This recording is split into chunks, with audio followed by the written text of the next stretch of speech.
इनको आप बताएंगे कैसे कि चौरी चौरा में क्या हुआ था।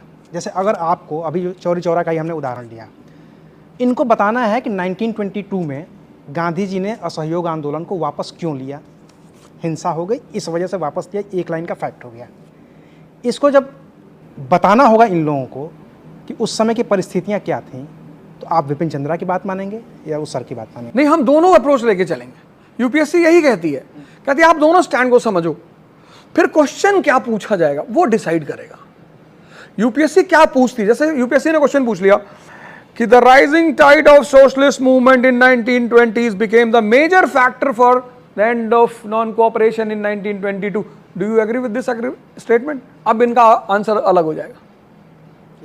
एक क्वेश्चन तो ये हो गया। एक क्वेश्चन होगा कि Gandhi ji inspired by the example of Ahmedabad mill strike 1918 ended non cooperation movement.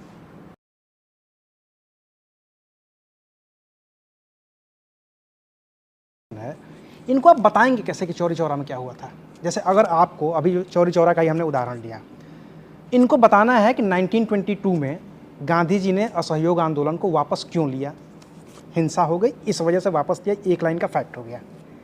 इसको जब बताना होगा इन लोगों को कि उस समय की परिस्थितियां क्या थीं, तो आप विपिन चंद्रा की बात मानेंगे या उस सर की बात मानेंगे? नहीं, हम दोनों अप्रोच लेके चलेंगे।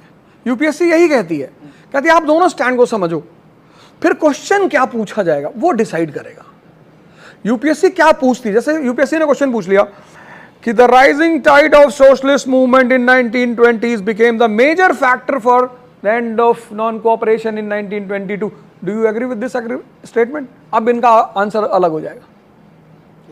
एक क्वेश्चन तो ये हो गया। एक क्वेश्चन होगा कि Gandhi ji inspired by the example of Ahmedabad mill strike 1918 ended non cooperation movement.